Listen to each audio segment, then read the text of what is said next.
Kasi animal lover ako eh. Ang kanya po scientific name ay Equus cabalus. Kabayo. O, kabayo. Isa lang ang sabi dyan. Correct. At alam niyo ba, kinarino niya ang kanyang rehearsals kahapon? Tama. Ayan, sobrang siyang pressured ngayon kasi parati siyang hurado, di ba? Ngayon, siya naman yung i-judge ng mga hurado natin. Ito na ang ultimate hurado ng Showtime! Vice Ganda! Una ko siyang naging ka-close nung Boy and Chris. Mahina talaga na sa isang buwan, siguro 6 na beses siya mag-guest dahil special request ko siya parate.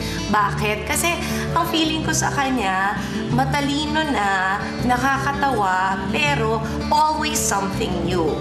Tapos, ngayon, yung paghanga natin, umaabot na sa langit. My God, I'm so proud kasi nakilala ko siya nung hindi pa siya ganong kalaking bituin. Pero ngayon talaga, lahat tayo, we can say na yung talent niya is extraordinary. Bakit ko ba siya naging kaibigan? Kasi ako, ang masasabi ko lang po, ang mga pinipili kong kaibigan, yung mga totoo, yung mga honest na tao, yung mga nire-respeto ko ang talento nila.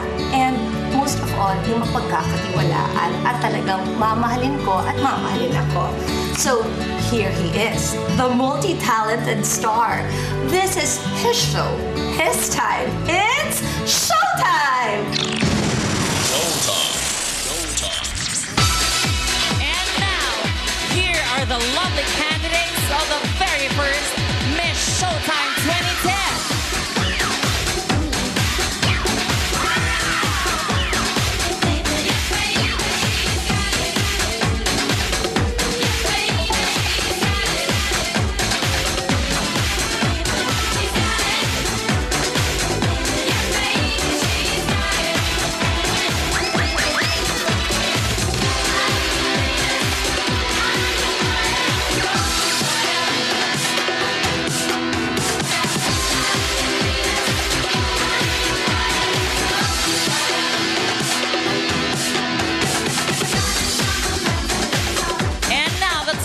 Finalists are Miss Venezuela.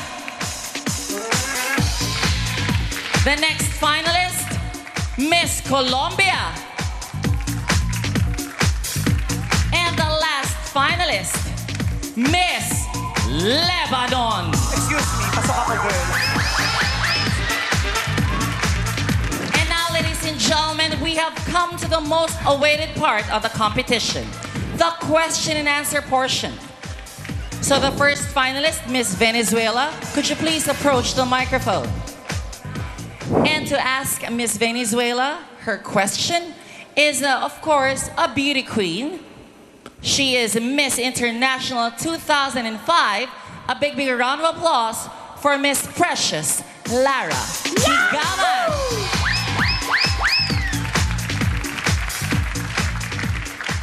Good morning, Miss Venezuela.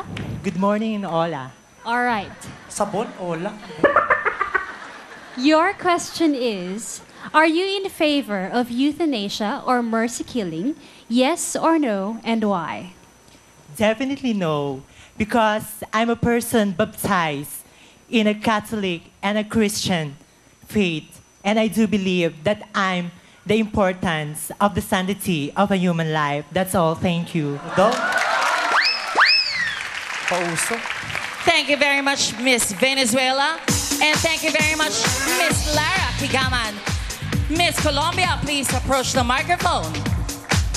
What beauty. And of course, the one who will ask your question is another beauty queen. Miss Universe 1999 first runner-up, Miss Miriam Kiambao.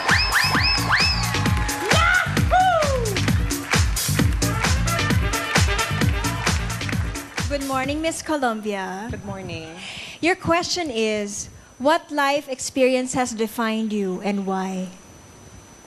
Thank you so much for that wonderful question. Hindi mo naiintindihan, nag-iisip ka. Well, there are a lot of experiences I've experienced in my life, but definitely experience is the best teacher. And I believe that through experience, we learn to grow. And by growing, we learn to give. And by giving, we let others experience life. That would be all. Thank you very much. Wow! Sarah. Thank you very much, Miss Colombia. Experience the best teacher. Ba't nag-enroll ka pa? And thank you very much, Miss Miriam Kiambao. Finalist number 3, could you please approach the microphone? Finalist number 3, please approach the microphone. Finalist number 3, can't you hear me? Please approach the microphone. Can't you see I already have a microphone? Hi. Well, finalist So number slow. 3, can't you see that no one would like to ask you a question? So let us all welcome a next person to ask you the question, and that's me. Hi. Okay. So, how would you like to be asked? Easy or difficult? Of course, difficult. Thank you. Oh, we're not yet finished. Finalist to? number 3, Isa lang ang tanong nga, ba't pare-pareho? are you in a hurry? Ba yan? We're not yet finished. You know what? You seem like you're an intelligent candidate. Yes, I agree with you. I am a very intelligent person because I came from an exclusive school Oh, really? Interesting. For girls? for horse.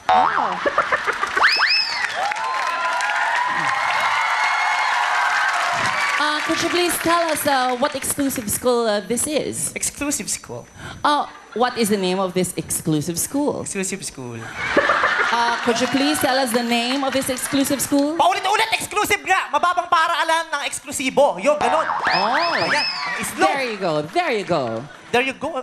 Kabayo. There you go. Well, since here you are, when you were studying in that exclusive school, what was your favorite subject? Oh, of course, English. Ooh, English. English.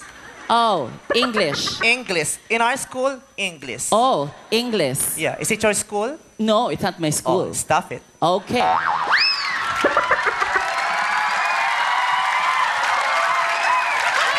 Again, my favorite subject is English. And what is a verb? A verb is an animal that flies. Wow. Bakit? I'm so sorry to tell you, but that's a bird. O kasalanan mo yun. Hindi ka maganda magsalita. Hindi ko naintindihan. Kala ko bird. Well, then let's Sisihin mo change the pa. subject. From English, what other subject is your favorite? Sometimes science. Oh, science. Yes. Could you please define science? Science, it is the study of a systematized body of knowledge. Oh, I told you. You don't believe me. impressive. Yes, I am. So, what are the different branches of science? Branches. Ano to? Mall? SM? May Iloilo? Cebu? SM Manila? Ano to? Meron bang science San Lazaro? Science Cubao? Let me give an example. Biology. Another example, chemistry. Branch biology? Ba't meron bang SM Biology?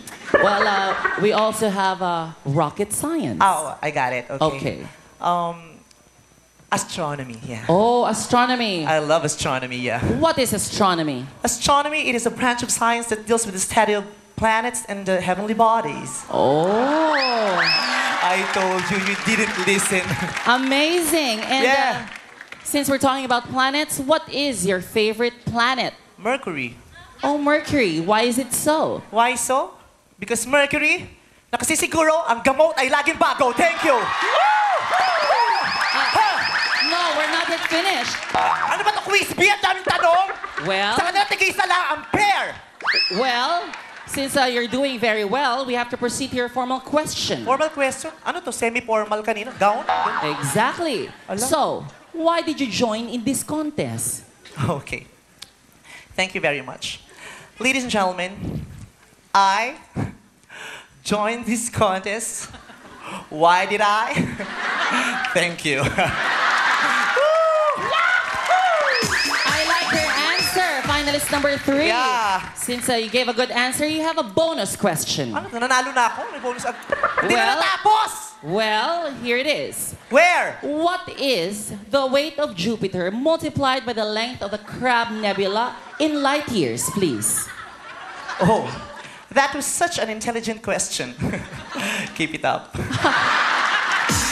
Finalist number 3, I don't like your answer. I don't like your question! Well, you have no choice. Please move forward, and here's your final Ala, hindi pa question. tapos. Ano ba, We're bandila not, na? We're not yet finished. So, what do you think is your greatest contribution to the society today? Okay, seriously, ladies and gentlemen, I firmly believe that my greatest contribution to the society is my education. Why? Because I believe that education is the strongest foundation of each and every powerful nation. And I believe that through education, we receive light. With that light, we receive hope. And with that hope, we pursue our dreams. And with those dreams, we foresee a brighter tomorrow. Thank you. Thank you very much. Finalist number 3. Finalist number 3, we're not yet finished. We're not yet finished. Finalist number 3. No! Finalist, No come more! here. Come here. No! Hey. No more! Okay, it's time to announce the winner. Okay, go! So, ladies and gentlemen, Miss Showtime International is Miss Venezuela. Ikaw, dali. Tagal. Miss Showtime Universe, ladies and gentlemen, is Miss Colombia. Ikaw. And of course, ladies and gentlemen, Miss Showtime out of this world is Miss Lebanon. Vice Ganda.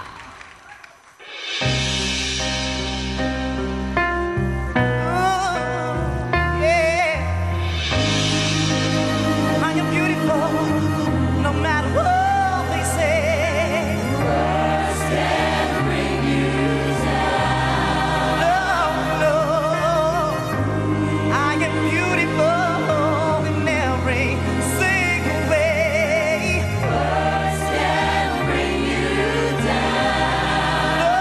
No, so don't you bring me down.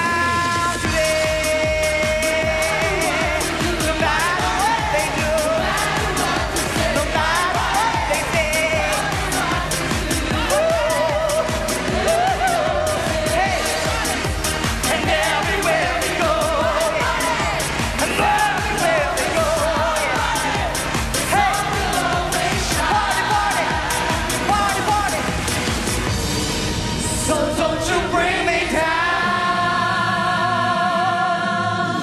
today.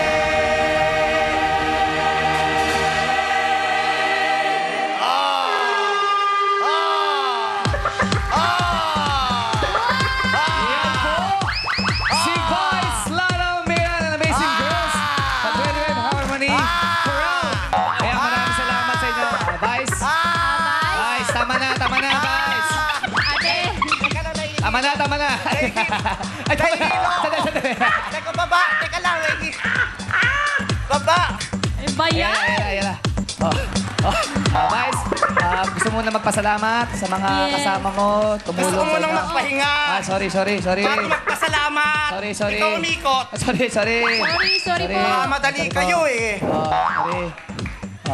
Gusto kong magpasalamat sa tatay ko dahil sa kinaliitan niyang damit na ito. Hindi, thank you so much sa mga kaibigan ko tumulong sa akin gumawa nito. Si G, si AJ, si Michael, si Dwayne, maraming salamat. At si Orly, ang Amazing Philippine Theater. At saka ang kasama ko laging choir, pangalan nyo? Ano? Laging kasama, nalimutan yung mga. 25th Harmony. Ayan, Harmony. maraming salamat. Thank you po. Ayan, bongga ang iyong Miss Universe na production number. Wala yun. Okay, ngayon naman, tingnan natin ano masasabi